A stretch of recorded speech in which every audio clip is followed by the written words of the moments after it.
start by getting you guys to quickly introduce yourselves and with a quick line of like what you're doing.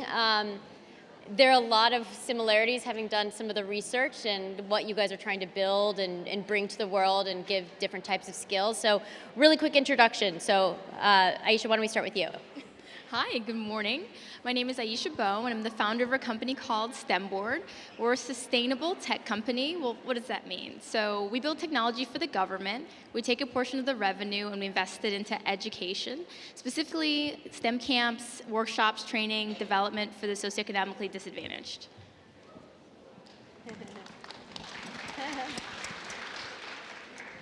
Good morning, I'm Lila Jana. I'm the founder of SamaSource, an artificial intelligence training data company. So we teach low-income people in Africa to build the data that trains algorithms for things like self-driving cars and facial recognition. We employ about 2,000 people doing that. And then I started a second company 2 years ago called Luxme, which is the first fair trade brand sold nationwide at Sephora. Hey everybody, I'm really excited to be here. My name is Catherine Minshew, and I'm the founder and CEO of a company called The Muse. And The Muse is a career platform that helps about 75 million people annually research companies and careers. And then we work with businesses from Facebook and Slack to Goldman Sachs, Johnson & Johnson, and others to help them really recruit and hire based on the strength of their company culture, their values, and what it's really like to work there. Hello, everyone. I am Angelica Ross. I am an actress from a show called Pose. Anybody ever see a show called Pose? Anybody in here? Yeah, right. Okay, if not, y'all gotta watch it.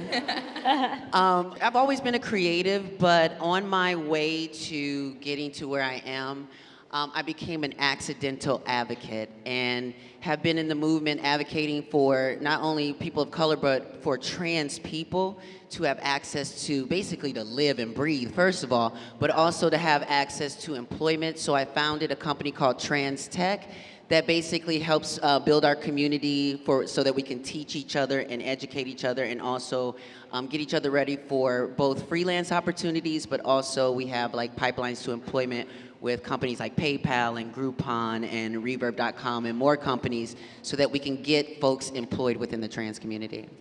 Awesome. I want to start with this almost seems like a no-brainer question, but you guys are all successful founders. And I think in the rearview mirror, it all kind of makes sense. You're building out these companies, many which have millions in funding. When you're building this, how do you start a company? This is such a basic question, but when you're all doing other jobs, you're working on all these other things, when you have no idea, what's the first thing you do when you decide to start a company? How did this kind of come about?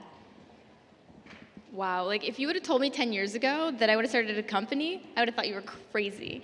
So I was working in Silicon Valley at NASA, and I used to go to Phil's Coffee, and I would see all of these like bros, right? And almost every single one of them thought they were going to be the next Steve Jobs and make a whole bunch of money, and some of them did. I mean, they were raising millions of dollars off a PowerPoint and a dream. And I'm just like, wait a second. Why is it that you think you can, but I think I can't?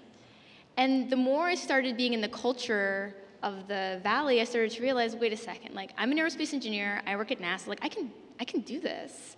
And that's where it started. And I literally found a friend of mine who had started a company, and I was like, how do we do this? And from there, it was just hard work, right? We created the company, we started bidding on government contracts, we started winning work, and it was just up from there. I have to say, as someone who is not an aerospace engineer working at NASA, you gotta love that. She's like such a badass. So I was also super intimidated, and I had worked in development economics. So my background was actually in global poverty reduction, and I was working in Africa and really frustrated by the traditional nonprofit approach to poverty, which is charity. Let's give people handouts. And so many of the people I worked with were deprived of any sort of work opportunity, and what they really wanted was work. And so I was trying to figure out a way to use technology to provide jobs for very low-income people in communities that I was working with in East Africa. And so I had the idea for Samasource, which is basically hiring and training these people to do basic technology work and get them prepared for more advanced skills like coding.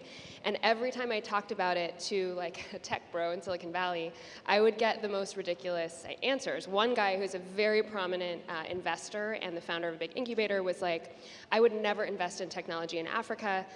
Technology doesn't originate in places like that. And that was just the consistent thing I heard. And so Do they know about Wakanda? I mean, come on. Clearly they were myopic. And this was like 10 years ago, and I was like a 25-year-old woman. So, I mean, I had comments like after I started the company, like, did you start that all by yourself? And just like the most patronizing comments. Right. How did you deal with that? Like, what do you say when people say that kind of thing to you? I actually have to say, except for the psychological challenges, it's an advantage, I think, to be under the radar in some ways, because there is so much hype, and there's all these companies who go out and they make this huge press announcement that they raised this huge round, but that's not actually an accomplishment. Like, raising money is the start, right? Then you actually have to do something with it. We became profitable 2 years ago, and are now at about 20 million in revenue, and have employed 2,000 people full time. And so now I'm like, you can think whatever you want, but my results speak for themselves. And I think that helps, once you've grown. Yeah, I think that early sort of first move or getting started is really hard. And like sort of like you said, Aisha, I did not see myself as an entrepreneur initially. I had friends I actually had a good friend who started a ketchup company, and so my first exposure to entrepreneurship, or one of my first, was going from sort of restaurant to restaurant in New York with these little bags of organic ketchup, being like, hey, this is a new company, do you want to try it for your, I don't know, $14 burger or something? But I just loved this idea of building something out of nothing, and I thought, well, I'm not passionate about ketchup particularly, but if he could do this, like, I could probably figure it out too. And for me, it really came from a personal issue. I had started a blog. I was working as a management consultant. I was not very happy, and I started this blog in my spare time with 3 other women that I knew to help other women navigate their careers. And we started growing. I mean, it was small numbers from a user perspective, but I loved it. I loved building it. I loved the experience of figuring out what we needed to do next. And when a lot of the other women started having a similar issue that I was having in my personal life, I was looking for a new full-time job, and I was so frustrated with how, honestly, just awful most of the existing products were. And it took me months, honestly, of thinking, like, someone should fix this problem before I finally looked in the mirror and thought, well, what if I did it? What would that look like? And it was very intimidating, but at the same time, I think, and there wasn't the same culture around entrepreneurship. I didn't have a lot of people I could talk to, but I think, just sometimes getting started is the first step, and then the idea will carry you forward. And that was 7 years ago, and we've now raised $30 million, and it's been a totally wild ride, but I never, to your point, I never would have looked forward and been able to see myself here, and yet, every step felt to some extent natural. I guess one other thing I'll add is there were 4 of us, as I mentioned, that started this project, which was before the Muse, and we suddenly realized we got feedback from investors, well, somebody needs to be the CEO. And one other woman came to me and she was like, Catherine, it should be you. And I was like, no, I don't want to be the CEO. I love being the CEO, but I didn't think so, 7 or 8 years ago. So I would also say that, as you grow, sometimes what you're capable of and what you're interested in changes dramatically, and that can be a great thing. Yeah, totally agree, yeah. So I'm gonna get a little personal.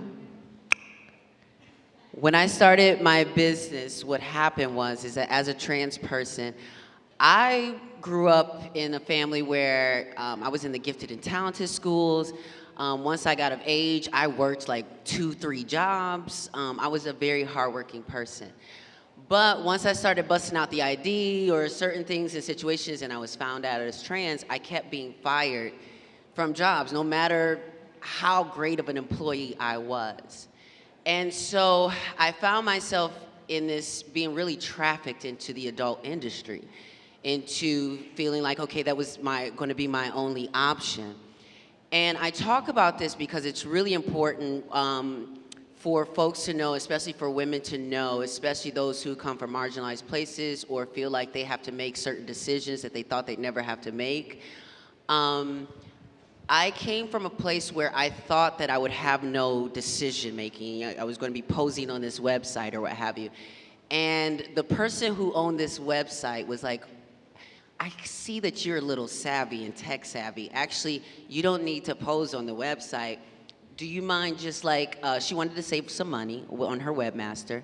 And so she was like, do you mind being my webmaster and uploading the photos and cropping and doing all these things are great. So I started doing all those things, and then I realized, okay, this is great, but I am not necessarily interested in the adult content, you know? It's not bad, but it just wasn't where my focus was. So then I learned how to be a webmaster by going to lynda.com and going online and learning HTML and CSS, and I started putting myself on freelance websites to offer web development services to other companies. In essence, what happened for me and in me building Trans Tech is, in that first company anyway, it was me finding a solution for myself that allowed me to have the grace and to be able to go at my own pace of development without judgment, without saying, oh, you're a sex worker, or you're this, or you're that, and be able to then give this blueprint to other trans folks to not feel ashamed of, places that they've had to go, but that if, say, for instance, you're in a place in your transition, and I really realized that with Trans Tech and transition, we are really tapping into something that a lot of people experience, whether you're trans or not, but that in life we sometimes go through these transitional points that really flip things up and down. And you need to maybe have an opportunity that's a little more custom to the situation you're currently in. So for some trans folks, they need to find a job that is going to have the benefits and that's going to have the pay or what have you, so that they can begin, and the environment that they can begin transition in. So that's one avenue. For others, they actually need to feel more confident in who they are and how they present themselves before they can actually walk into a space. So handing and teaching them like the avenue of freelance work, where no one needs to know what you look like or what you sound like, but if I can actually do the work and get that done, that I would do that. One thing that I would add to this is that me doing Trans Tech, Trans Tech was kind of my second company. My first company was a company called Maizen Studios that I started with my white boyfriend at the time, and I say that specifically because over 8 years that we were together, I learned in our relationship that I was so much more capable than he was. That all the privilege that he was born with, the silver spoon, the male privilege, all of that was kind of handicapping him. Because through this time of us trying to figure things out, I realized now, I thought in the beginning when I lived in South Florida, we saw these $1 million homes and all these things. I was like, okay, one day that's going to be my life with him, with his credit, with his, what have you. And what I learned is when we did Maizen Studios, it started out as a photography business. And what I wanted to do when we started this business was I wanted to start from the entry level of taking the photos, processing them and doing these things. He was already thinking 10 steps ahead of how do we get a bunch of other photographers to do the work, and then we kind of get residual income.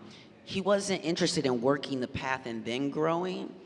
And so I then took the path of working the path and then growing, fired him from the company, gave him the ring back, and started my own company. And realized that I could be a boss girl without him, without a man in my life. So that was, That must have been a fun story. Conversation. Yeah. I want to go, so just bear with me for a second when I give this kind of metaphor, please. I want to talk about a lobster. There's this video I'm obsessed with online, and it's about how lobsters grow, right? Like, it's literally a YouTube video. Google, like, Rabbi Lobster, ironically, and it's a rabbi talking about how lobsters change. And they grow, they have these exoskeletons, and right before they're about to have these huge moments of growth, they've got to break through the shell, and it's like literally the most uncomfortable, awful, horrific thing you can possibly imagine. I've been watching it a lot. And I think it's such a great metaphor for change, and this idea that the biggest, most challenging, incredible moments that lead to these multi-million-dollar companies, or you guys getting to sit up here in front of all these inspired entrepreneurial women, kind of came from these lobster moments. Can you guys each get really specific with me and like tell me about your Lobster moment, like a period in your life that was the most uncomfortable, that was horrific. Maybe not horrific, but you were really breaking out of your shell that you can look at and you can point at it at being, you know, one of these moments that you'd look back on and it was such a beautiful thing of change, because I think it's easy sometimes to look at it from this end and not realize kind of the difficulties in creating that moment. And then Google the video later, it's great, it's such a good video. And anyone can take it, we don't have to go in order. All right, I'll talk about one, which is, you know, I mentioned that my entrepreneurial journey started with this blog, and there were 4 of us, 4 women, my very close friend Alex, who's my current co-founder of The Muse, and 2 others, and you know, we started it as a side project. We all had full-time jobs, but as we were building the community, we started to realize that there was a much bigger opportunity to change the way that people navigated their careers, to think about the world of work.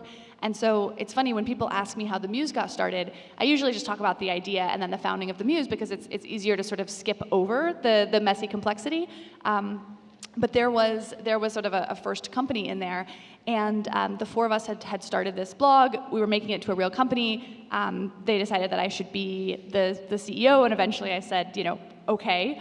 And as we were starting to refine the idea and refine the business model, we realized we had a really big difference of opinion between the 4 of us, and it came out 2 and 2.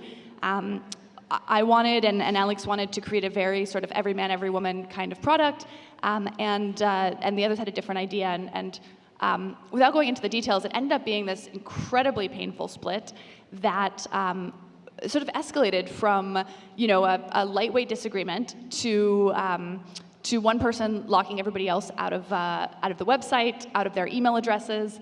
I had been starting to try and raise money for the company, so I knew probably 100 or you know, maybe 150 people in New York tech, just loosely, that all knew me as the CEO of this company. And all of a sudden, their emails to me are bouncing. I can't get into my inbox.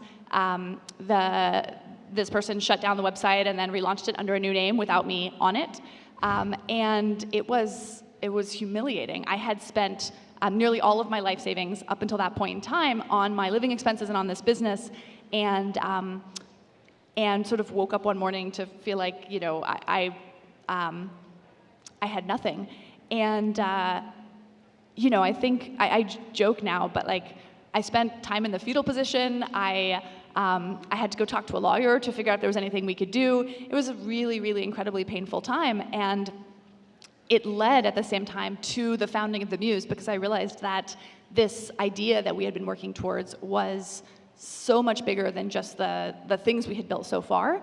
And so with basically almost no savings the second time around, I convinced Alex, my co-founder from the first thing, to join me again. I called up the volunteers who've been working on this project, and I kind of explained and was very candid about what happened, and said, you know, I understand if you are just done. I understand if you want to walk, but I want to start over, and I want to do it even better the second time, and we're going to call it The Muse. And every single person raised their hand and joined, which was incredible. And about 6 weeks after all of that happened, we relaunched The Muse. It was called The Daily Muse at that time. But you know, it was at the time one of the worse than anything I could have imagined happening. I thought it would take us 10 months to get back to the same place that we were.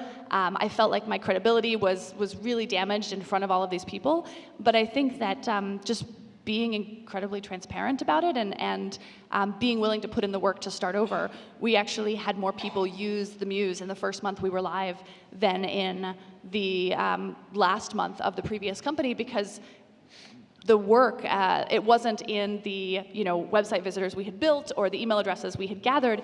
It was in what we had learned, and that's so cheesy to say, but it's true. We all of a sudden actually were able to create a much better company with The Muse because of how many things we had tried and failed and messed up and all of that in that first time.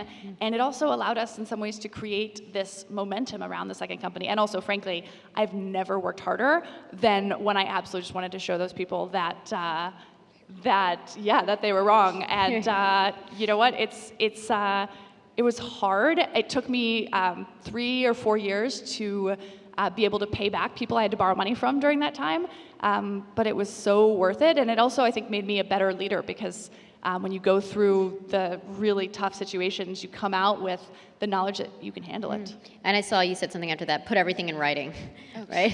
Yes, That's the other thing. maybe You're like a right. takeaway, We just didn't put have everything in any writing. of our agreements in writing in the first company, so we got it all legally set up really tight with the second one, and that's so important. So great I want story. to cover 2 lobster moments. Yeah. And, I think there's a really point that you made that I'm just kind of learning to be comfortable being uncomfortable. And a lot of people try to shy away from like these really painful moments, but oftentimes they just lead you to these great high plates in life. So, I mean, for me, my upbringing was just a hot mess. It's just not an exciting experience. I mean, to be perfectly honest, I received my notification that I was accepted to the aerospace program while I was like waitressing in a strip club, and it was just like not at all like what you think. I grew up poor. That was like probably the most fun job I could get doing absolutely nothing, and I was in community college, and I didn't think I was going to be anyone or become anything, and I wasn't even a good community college student. I wasn't a good high school student. And I talk to people these days, and they see me now, and they're like, "Oh wow, like you've gone and you've gotten this degree from Michigan, and you started this company." And it was all because, at the time, I chose to lie to myself. I chose to make myself believe that I had confidence and I was going to be something when I thought I was going to be absolutely nothing. And going through that period of time and kind of being like, okay, I see around myself every single day, like all these broken dreams, so I'm just gonna try, right? Like I'm just gonna try to go to community college, I'm gonna try to go to college, I'm gonna try to graduate, and after that I'm gonna try to get this job, really led me to where it is now, whereas like with my company, it's like, yeah, I not only wanna do great work in the community, but I wanna give back because I didn't have those opportunities, so I wanna create them. I didn't have, a path for gainful employment, so I wanna create that.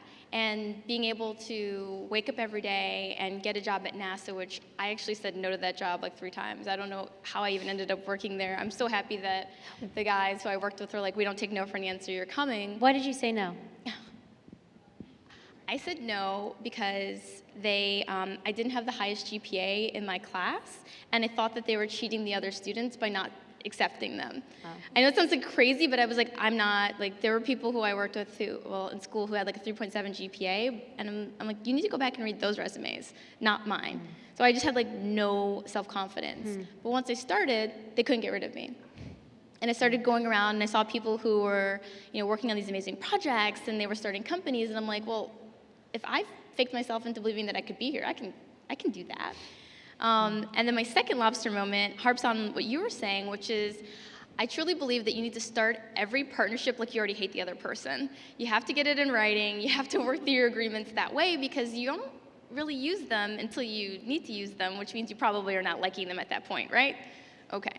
But I went through a corporate divorce where me and my business partner, we decided to split ways, and it was really, really painful. And I'm like, am I gonna really run this company on my own? And the answer was yes, and I'm gonna do a damn good job of it, but going through that and having him, I mean, he's a white male, and people thought that he was like the magic sauce behind the business. No, we didn't lose a single employee in that transition. The only person that left was the person I wanted to leave. And I think we all sell ourselves short in that. But now we're like sustainable, we're profitable, and it's just been a joy to see the company and the people thrive under the different type of leadership. So, I wanted to share an early lobster moment for me. So I love this concept, by the way. I think this is going to be a new I like, just love that hashtag lobster everywhere. moment is going to become Lobster a thing moment. if I've done anything today. You heard it here from Lori. I also had a really challenging upbringing. My parents came here from India in the late 70s, and they had a really kind of traumatic marriage. There was abuse in our house, and I wanted to become an emancipated minor in high school, and I worked since I was like 13. There's never any money, so if I wanted to take ballet classes, I had to finance that myself, which actually I think is the best training ever for being an entrepreneur, because we have levels of hustle if you've grown up that way that like you can tap into, that when a lot of other people might quit, you're like, this is normal for me, so you keep going. So if you have had adversity in your background, that's actually an advantage if you want to start something. But I was really struggling, and I got into this really awesome free math and science magnet school that was focused on minorities and lower income kids from the LA area. So all of my classmates also had challenging backgrounds, but were passionate about math, science, STEM careers. And I had this guidance counselor who took a shining to me and realized that things were tough at home and was like, look, Lila, I think you have potential. Instead of trying to divorce your parents in an emancipated minor like court process, why don't you try to go and do some volunteer work and graduate early? And it hadn't dawned on me that that was a possibility, but I managed to graduate 6 months early, and I found this scholarship for college that I could use to do volunteer work. So people think that if you do social impact work in Africa, you have to have a trust fund. That's total BS. I think, frankly, every business should have social impact in it. But you don't have to be rich to do something like that. You just have to be resourceful. So I found this way to use the scholarship money, graduated a semester early, and then went to, of all places, Ghana in West Africa to do some teaching. And I thought very arrogantly that I was going to go and help these poor, starving children learn English, and I get there, and of course, Ghanaians speak beautiful English. They listen to BBC Radio and Voice of America. They can name US senators probably more than a lot of Americans can. And I was like totally schooled by my students and was floored by the sense that talent is totally equally distributed around the world, but opportunity really isn't. And there are so many people who were denied the very chances that I had in it. It made me angry and also passionate about doing something. But that time in Ghana, those 6 months were really hard. Like, my friends were preparing for prom and doing all the fun stuff in the second semester of their senior years. I was getting malaria, literally. I had malaria. I was like getting intestinal parasites. I was trying to hitchhike around the northern part of the country at one point because I ran out of cash. I mean, I had every crazy adventure, but it was also the best preparation for what was to come, and ended up being my career and my passion. So I guess my lesson from that is that so often we think that adversity, or if you've ever gone through trauma, that will kill you. It's really true that those almost near-death experiences, especially in our youth, can give us a sense of resiliency and grit that can be a superpower.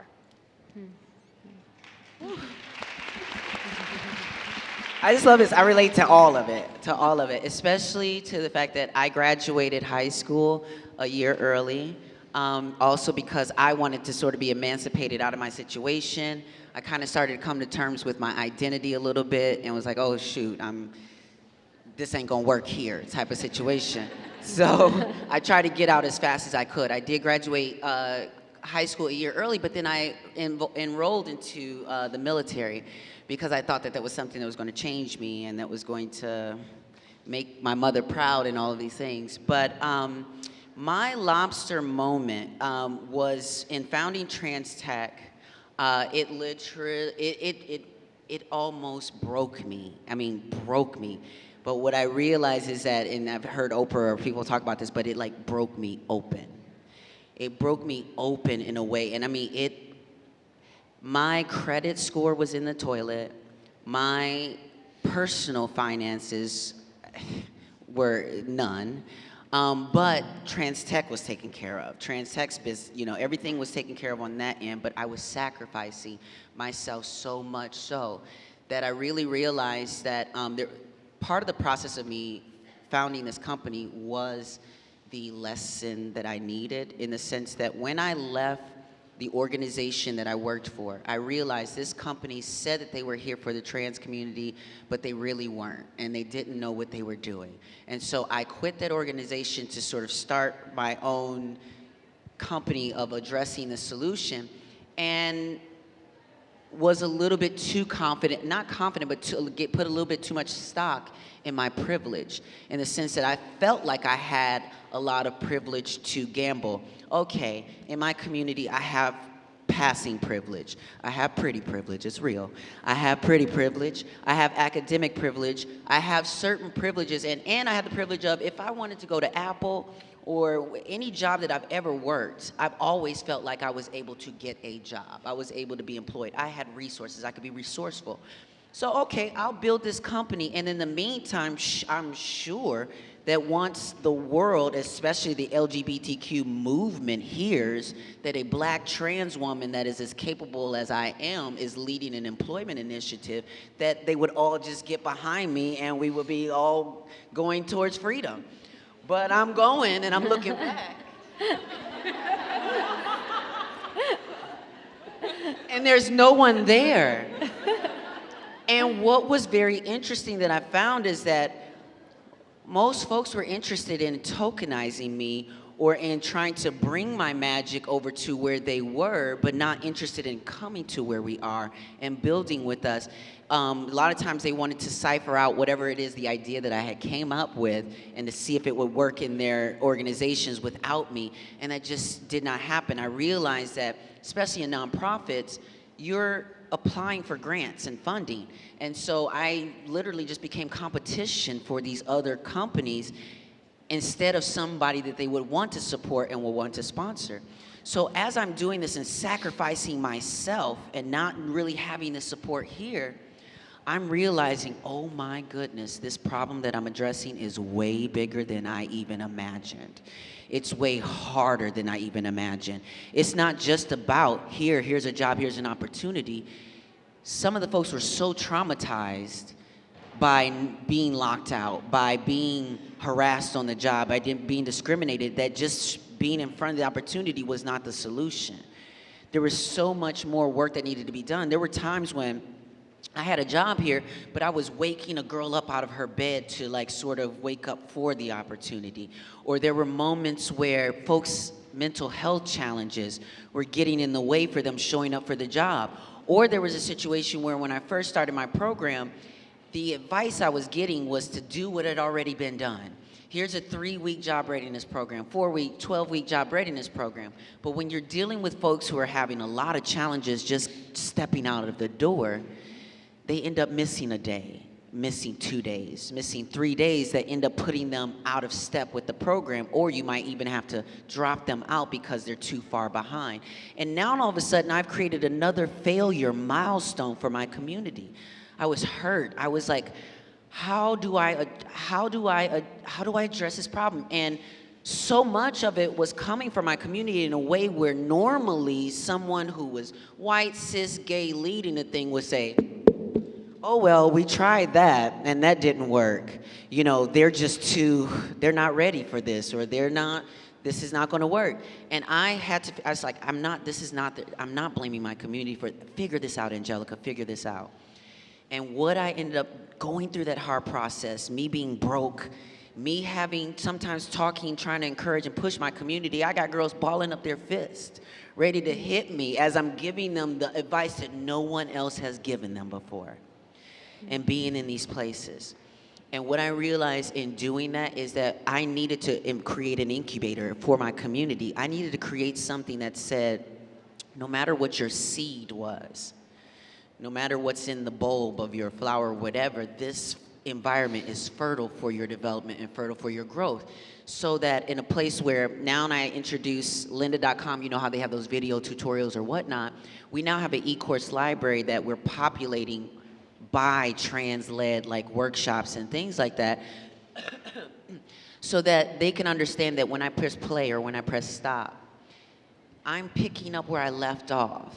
So it's not about failing a milestone, it's about understanding in my body, within my cells, what it feels like to be successful, what it feels like to come back day after day, what it feels like to miss a day or two, and not in a way that says it's a wrap for you. It just feels like I'm 2 days behind, let me just work up for that. But in doing that, everyone thought I would fail. The people who were around me that were originally like leading me, they all dropped out because they did not believe in sort of the path that I was taking. And I swear to you, I did this thing where people were starting to remove their support from me like Jenga pieces.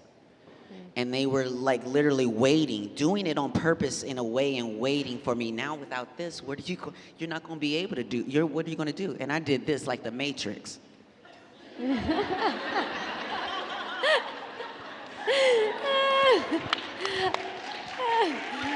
Like, and in those. I feel like that's a very good exercise for this is building a company. You're just doing that all the time, right? Bending without breaking, yes. Right. So speaking of, not breaking, you got to have money in the bank, right? And many times to be able to build out your dream. What, save some folks the trouble. What do you wish you'd known when it comes to raising money? What, like you now, having a lot of you guys raised money, had to ask people for help. What do you wish you'd known about the process, or what's a tangible you could kind of take away? Or maybe like, what's the craziest thing you heard? I'm sure all of these things apply. Well, to be honest, I haven't raised any money. When we made the first million, I felt like it was an unreal moment, because when we went out to Sand Hill Road and the various other communities who had invested in women and people of color, they just told me no, no, no, no, no. And I don't think that there's anybody that I've met that can tell me that they really enjoyed their fundraising process. Like, I don't think that that's like the narrative, but it really forced me to look at how we were going to generate revenue. And what I realized was, by looking at our skill set, we literally hustled, and we hustled hard in order to find a client base that was going to be able to provide us with the amount of money that we needed in order to be successful and sustainable. So after that, I said, I'm not in a position where I really want to raise money anymore, at least not right now. Now I want to focus on, how do I make this company scale, because we know how to make money.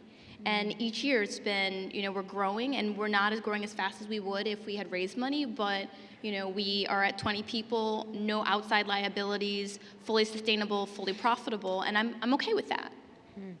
I have to say, I really appreciate hearing that too, because starting TransTech, we did a GoFundMe, or excuse me, an Indiegogo or something like that, Kickstarter, and we raised $10,000, and then Miller Coors had matched us with another 10 grand, and really that's all I had for like a quarter to work with. You understand what I'm saying? So that all went to programming, and I took none of that.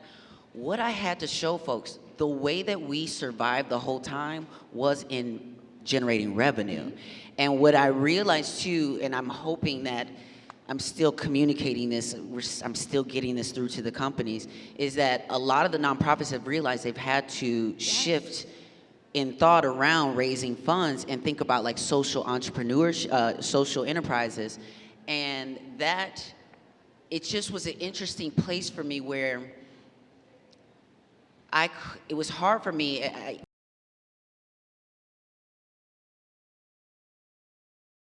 Those strings, but most people wanted to give work, and I think about your book, give work, but like most people, I was able to connect with folks when they were thinking about, okay, I'm both helping this community in this way, and I'm helping build their skills in a certain way. So I started focusing more on, instead of trying to raise dollars and donations, how do I generate even the smallest levels of engagement, running people's newsletters, doing social media activity or whatever, or some low thresholds, all the way up to, we have like a company like the National LGBTQ Task Force who hires one of our TransTech workers through an Upwork like freelance portal to send out all of their email campaigns. So for me, I have more luck in generating revenue than I did in building money, but I will say, after 4 years of doing that, and now that I'm famous and on TV, people call me all the time. It's so amazing how they know me now, but when I was around the corner from them doing the work, they didn't know who I was.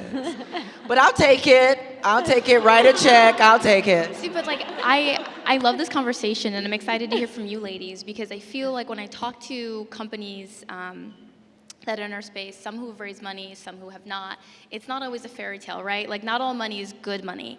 And for me, because we generate the revenue, the things that we do in the community, we make the decisions as a company to do, and it's fully funded, and it means so much more for people in my organization to see that their hard work every day is going to making Nassau better, or Baltimore better, or Atlanta better, or Cincinnati, or Chicago, or DC better. And so it really drives us as an organization to just have more of a sense of community in our company.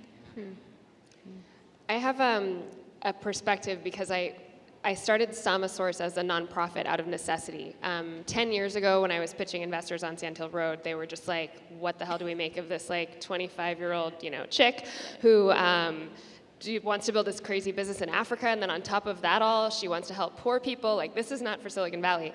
Many people told me that, and they were like, with all due respect, this sounds like a lovely idea, but it's never gonna be profitable. You're never gonna get poor women in Kenya to use computers. I mean, my God, too complicated for them. Literally, I can't even tell you how many times I heard just the most patronizing, racist bullshit. So we were like, okay, well, then the only money we're gonna be able to raise is from grants and donations, and I got some friends to start writing checks, and I set up the business as a nonprofit. But the intention was always to have an earned revenue model, to be able to become profitable. And so that happened a couple of years ago. We now have done a lot more in revenue than we did in grants and fundraising, and that's been really freeing. So if any of you run nonprofits, like, I'd highly recommend you think about your earned revenue strategy. And then a couple of years ago, I had this idea for starting Luxme, based on an ingredient that I had found on my travels in East Africa that was well known in Uganda, but not really well known outside of the country. And I was like, this is amazing. It provides employment, it gives work to low-income women, and it's also amazing for the skin. It's like such a win-win. I'm quite frustrated by the fact that a lot of quote-unquote feminist brands don't actually help women in the supply chain at all. They treat the women laborers who actually make the stuff really poorly, and so I thought, how cool would it be if we could create a feminist brand that treated women well all the way down to the women who are picking the ingredients in the skincare. And I was struggling with how to get the company off the ground. I didn't have any capital, and so I decided to raise a venture round. And all my friends were raising money, and because I'd been an entrepreneur before, it was pretty easy. We raised a couple $1 million. And like, compared to my first experience with Sama, it was night and day. Except that actually, we've now struggled a lot, because when you've got more than 15 investors to be accountable to, this is like a whole other subset of work. Like, you've got to spend tons of time managing these investors, sending out investor reports, like managing the politics of these investors, instead of doing what you should be doing, which is growing your damn company and figuring out how you're going to win customers over. So my advice, the second company, Luxme, became profitable this year only because we said, let's figure out a way that we don't have to depend on investors any longer, and just do whatever we need to do to operate leanly. I cannot emphasize enough how freeing that is. So if you have the chance to get a bank line of credit, to self-finance, to do a side hustle so that you don't have to raise outside money, I highly recommend it, because I think there's a lot of hype around raising tons of money now, especially in Silicon Valley, and I think it distorts the reality that at the end of the day, your mission is to build an actual product, not to keep your investors happy. Yeah, hear, hear. So I have a lot of thoughts on raising money. I'll try and pick just a few, and then Laura, you've heard me talk about some of this before, so feel free to go deeper into anything. But when I started the Muse, I felt like we really needed to raise capital, partially because I had spent all of my life savings on the first company, and was in a position where I couldn't really self-finance, and partially because the type of business we were trying to build required a certain amount of scale. Marketplace businesses in particular, like the one we were trying, we knew we needed thousands, tens of thousands, millions of users, and hundreds of companies, and that looked like a business that was going to take a fair amount of venture capital. And sort of like you said, I saw a lot of friends, saw a lot of people that I had met in the technology scene raising capital, so I thought, I should be able to do this too.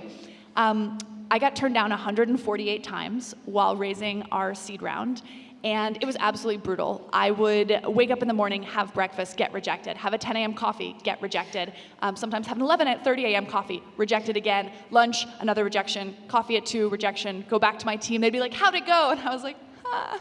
Did you have like a rejection ritual? What? Did you have like a rejection ritual? Like, what do you do to mentally stay sane? I mean, that sounds very, you moved on, but like, that's a lot of rejection to be able to mentally be okay. It was awful. So first of all, I had a spreadsheet where I tracked all the investors. Once they said no, I would just move them to another tab. So I didn't count how many rejections I was getting until after we had raised the money, almost a year later. Then I went back and I was like, oh, geez, that's a lot of people. But the other thing was, we were somewhat lucky in that because we were kind of now competing against our former co-founders, we had launched the Muse before we were out there raising money, and so we had this live product in the market. I was getting emails from users every single day saying, like, this changed my life. You know, this is exactly the product I've been looking for. And so it didn't make the rejection sting a lot less, but if anything, it was the thing that kept me going, because after the, you know, fifth, usually old, very wealthy, successful white dude of the day told me, I don't think this is a real problem, I'd go home to an inbox full of people saying, I have a massive problem and you solved it, and please don't stop. And so that was huge. I started to A/B test what I wore, how I acted. I learned a few things that were helpful. One was actually that I was much more effective in closing investors when I pitched at a pitch competition on stage than I met them for coffee. And meeting them in their office was somewhat in the middle. And it makes sense when you think about it. I was also sort of probably 25, female, you know, socialized and raised. My parents were from the South, so very, very nice. And, you know, I would show up for coffee and I'd be like, oh, hey, nice to meet you. Thanks so much. Yeah, I'll have a chai. Oh, do you want me to pay? No. Okay, thanks so much. And like, by the time I sit down, they're just like, yeah, this chick isn't a real entrepreneur. And it was infuriating, but I really struggled, especially in the beginning, to really show up with this like hardcore, fucking aggressive side of me in a coffee shop. An office was a little bit better, but on stage, when the format was pitching your business, I could walk up in front of, I mean, and granted, these weren't big audiences, this was like, you know, so-and-so's local pitch night, but I could walk up in front of 15 people and be like, this is a massive problem, and here's how I'm going to solve it. And being able to bring that part of myself allowed investors to see the thing in me that was hard for them to see, partially because of my age, partially because of my gender, partially because of a coffee shop type environment. I started to change what I wore. It sucks that you have to even think about that, but for me, I found there was a huge difference. Like I said, I was a former consultant, so when I started my business, I had a lot of like neutral colored sheath dresses. That was not successful for me. Then I tried to wear the sort of Silicon Valley t-shirt and jeans uniform. I think now maybe that works better. At the time, also not successful. Black leather turns out that worked really well. You know, and the takeaway is wearing black leather when pitching, right? I mean, for me, it actually was shockingly, it made a big difference. And it's, again, it's so frustrating and it's stupid that sort of stuff should matter, but people were making these first impressions and they were judging me as an individual. And I think that's one of the hardest things about raising capital, is that ultimately, at the end of the day, you feel like people are not judging your idea. They're looking at you and deciding if they think you can do it. And that is incredibly hard. And so the last thing I'll just say that I also realized I had to do was explicitly point out to my investors or potential investors, this product was not for them. Because again, a lot of the people with capital, and I'm so glad that many organizations are working to slowly change this, but it's still true that most of the people with capital are very successful older white men. And a lot of them have also had a very classic career path. They went to a great school, they majored in some sort of business or finance, then they went to work for a bank or a consulting firm, then they went to business school at a great firm, et cetera, et cetera. And so they have one somewhat homogenous set of life experiences, and I found, particularly pitching a product to help people get jobs, that a lot of investors would look at this and be like, I wouldn't have used that. And I was like, no shit, it's not for you. But it really helped once I started, as part of my pitch, really leaning into, this is who this product is for. It's not for you, FYI. And that allowed them to, at least some of them, not to assess it as a potential user, but as a business professional. And finally, I just noticed which aspects of my business got people excited. I personally get really excited by the mission of what we're doing, but that wasn't resonating in my pitches. The fact our user growth turned out to be the one statistic that when I put it in the first kind of 2 slides of a deck, people kept paying attention. If it was anywhere other than the first 2 slides, I lost them. And that was also hard, by the way, because sometimes people would ask you, like, why did you start the business? Or basically any other question that wasn't our user growth. And I started to realize I had to find a way to bring up our user growth in the first, 60 seconds. Otherwise, they would write me off before I ever had a chance to make that impression that would lead to people writing a check. The other thing I'll just say there, because when I was first pitching like Luxme products, people would be like, oh, well, I need to ask my wife or my girlfriend or my daughter, because I have no idea. I was like, I just showed you 5 slides on the M&A market for skincare. Like what? Like I've proven that it's a real business. And just because you yourself aren't the end user, like fine, there's lots of businesses that cater to people other than you. But I do think it helps to use those comps. And I do think over time, data speaks much more loudly, than first impressions. I remember Randy Zuckerberg once said to me, she's like, if you're ever asking for a raise, this was her advice, she was like, don't say I deserve this. She's like, just show numbers, And I remember being like, just show statistics.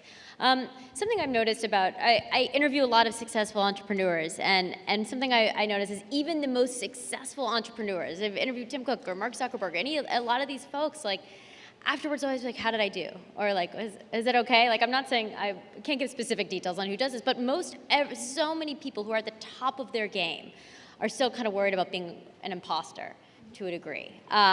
So as someone who suffers from imposter syndrome, and I know a lot of folks probably deal with this type of thing, and I know, actually, you've kind of spoken about this a little bit, overcoming some of that self-doubt. What is your practice when, like, the self-sabotage comes, the voice that says, well, I can't raise million, how do you deal with trying to overcome, imposter syndrome, or this feeling that, you have self-doubt? Do you do anything specific? Wow. So my approach has evolved over time, and one of the reasons why I love being able to sit on this couch or even be in a room like this is I look to the outside world for inspiration.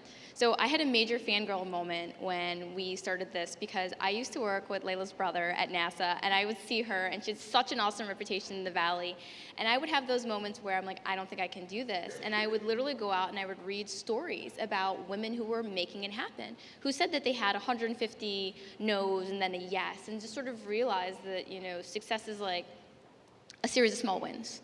And you just have to keep pushing and keep going. But now with the rise of our representation in digital media, it's so much more, it's easy, but I mean, to see these individuals succeeding, but I also want to just dovetail into mental health. So I have a therapist, I love my therapist, and it took me a while to get there, to want to be able to go on a weekly basis and talk to somebody about what was happening.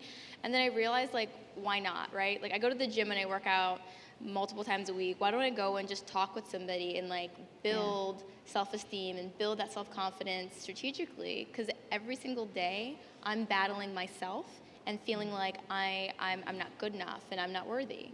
Well, it's interesting. I find some of the people who are capable of the most success and the most light and the most badass type stuff are also capable of that darkness, right? It almost feels like you can't have one without the other. So you've got to be able to treat the other in order to have this one.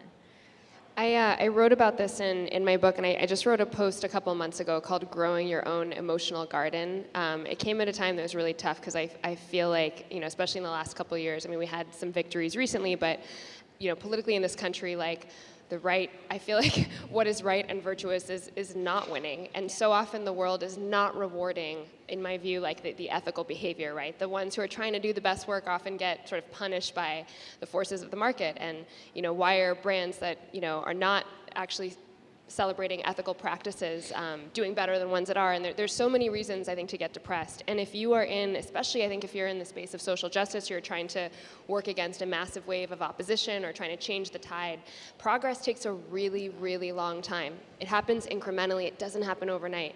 And so one of the most important things to build resiliency is to not look to the outside world for your validation, but to do what I call growing your own emotional garden. So screw the outside world, because there are going to be all kinds of outside measures of success that you may or may not live up to. But what's important is, according to your own values, and hopefully these are things you've thought about and written down even, according to your own goals, you can evaluate each day, did I make progress against those things? And if you can say to yourself and look at yourself in the mirror and say, yes, I did, we took a step towards compostable packaging, or we took a step towards, getting another trans person hired, then screw what the outside world says, because you've made progress against the most important thing, which is your own internal rubric. And I think it's so easy to get swept up in the tide of who's getting funding and who's written up on TechCrunch and what brands are sexy, and we forget sometimes the core meaning of why we entered business to begin with.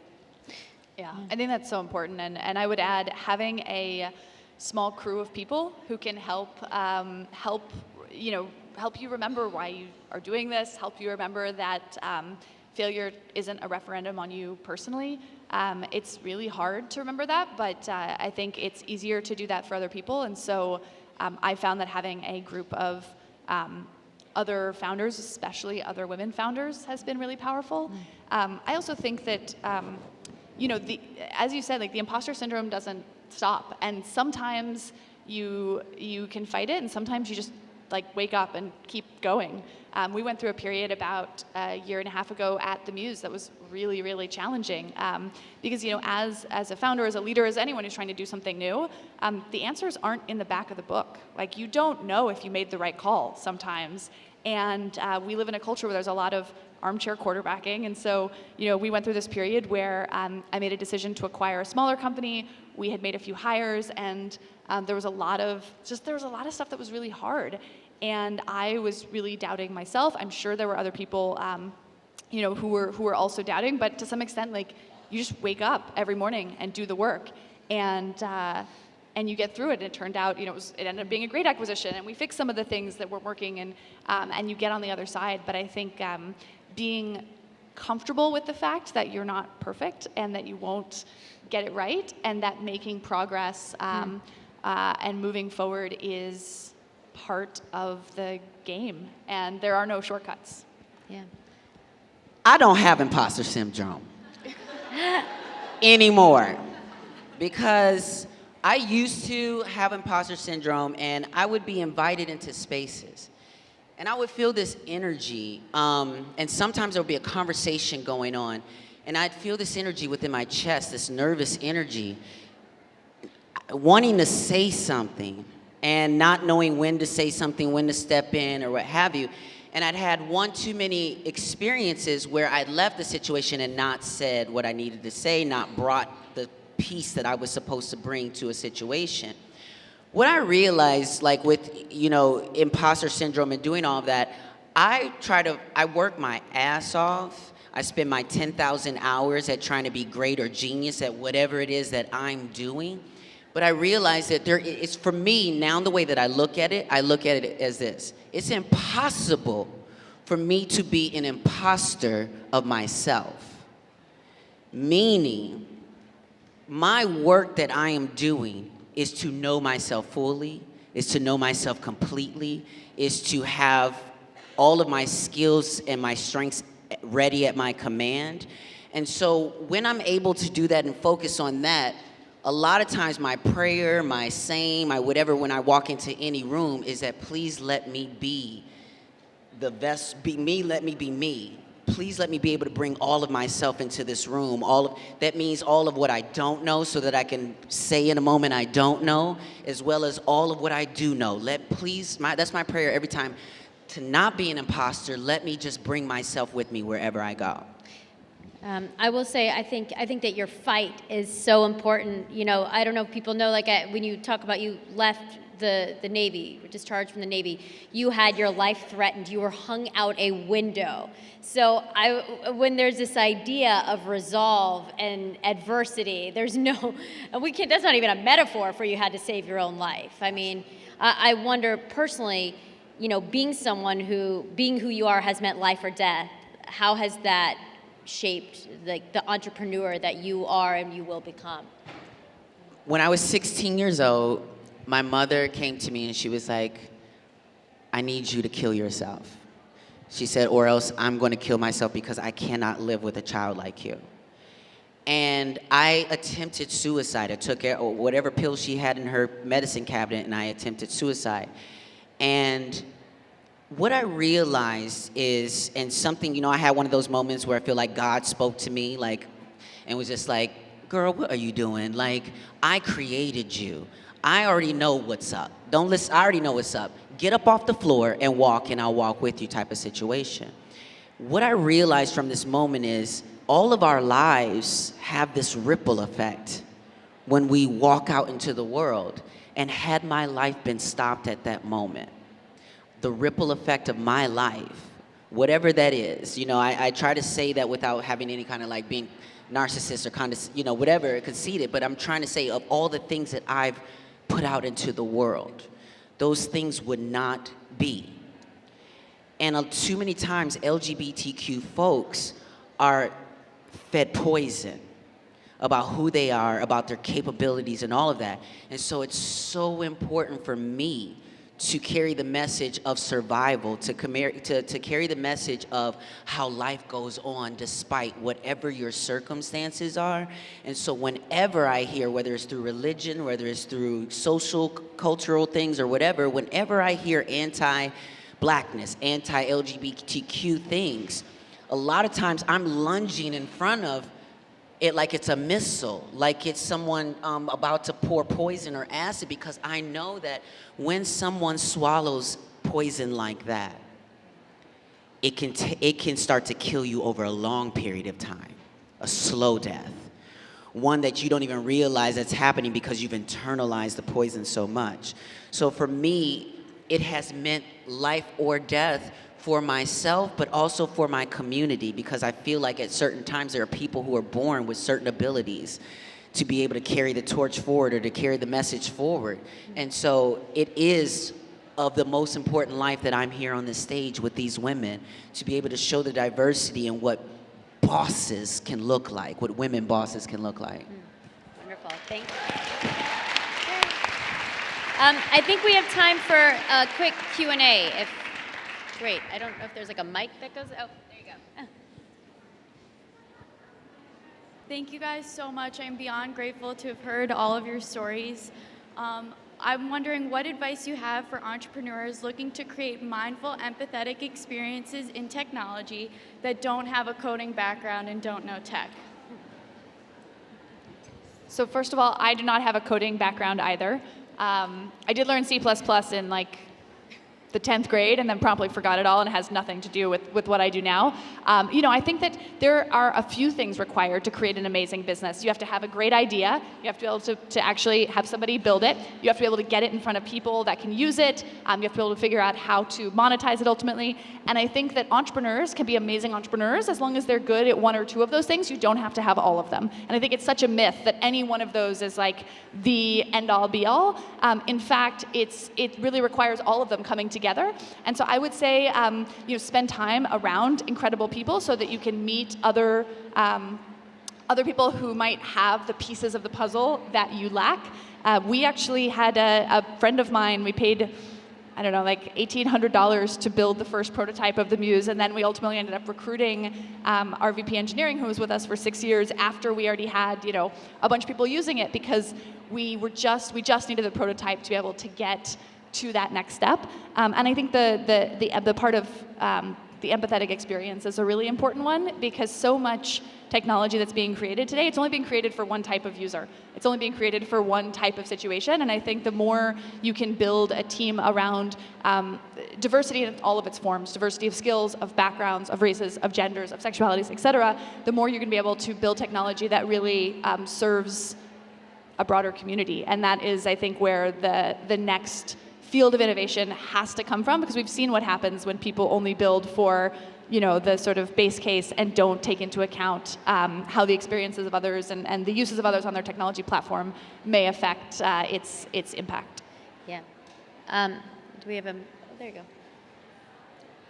Oh, sure. Hi, We'll get to you next. Hi, Yeah. my name is Jennifer. Thank you guys for your wisdom. So women have been known to be emotional and men are not. Have you in the workplace ever been told you're too emotional, and how has that changed your business?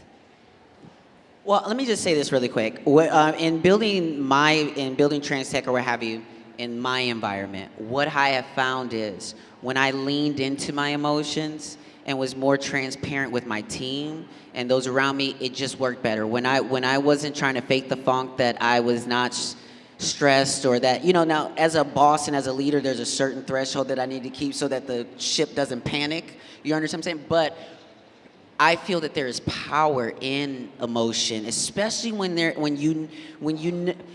a lot of people are afraid of emotion because for many folks, emotion overcomes them. It overtakes a situation and they don't know how to swim in the lake of their emotions.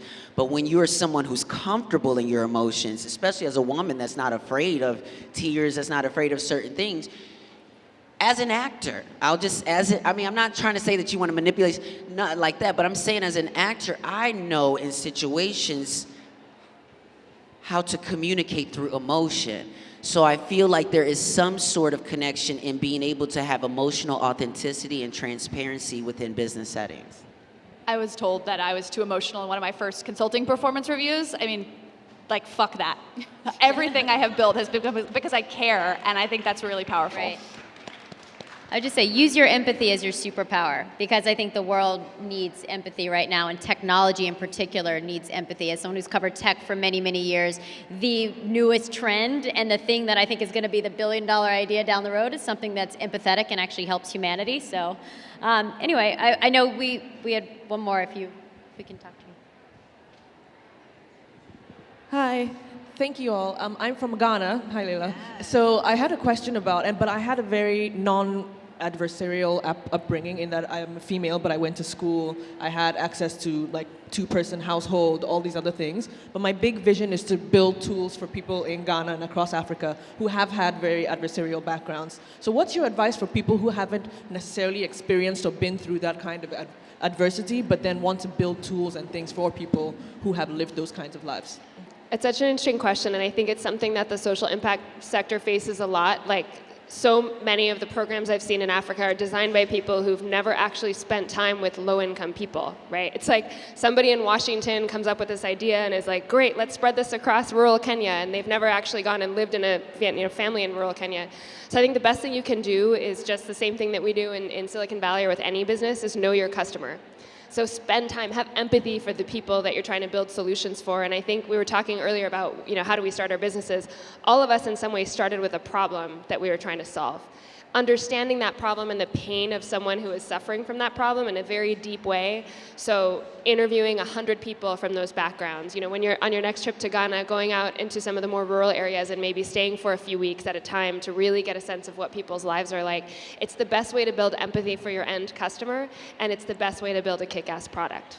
And I would also say, think about this saying, nothing about us without us, when you're building your company, so that many times we overlook folks who are very capable and leaders within communities because a lot of times they don't look a certain way or they're not exhibiting skills in a certain way. But if you create sort of like a community advisory board or sort of leadership sort of aspect of it where through various points within your organization, you're including folks from the community to both inform and work. In the process, whatever ways you can find to do that, if you can make them feel like they're a part of the process, then it doesn't feel like someone from the outside is coming in to try to solve our problems. Yeah, and I just wanted to emphasize that, like, bet on your team. I mean, yes, we're all very capable and amazing in our own right, but I'm sure that we have awesome teams behind us, and that allows us to be able to do things like be here. And so maybe you haven't personally had that experience, but you can bring people in on your team who have, and you guys are better for it. Okay, guys, thank you so much. Appreciate it. Thanks, Thank guys.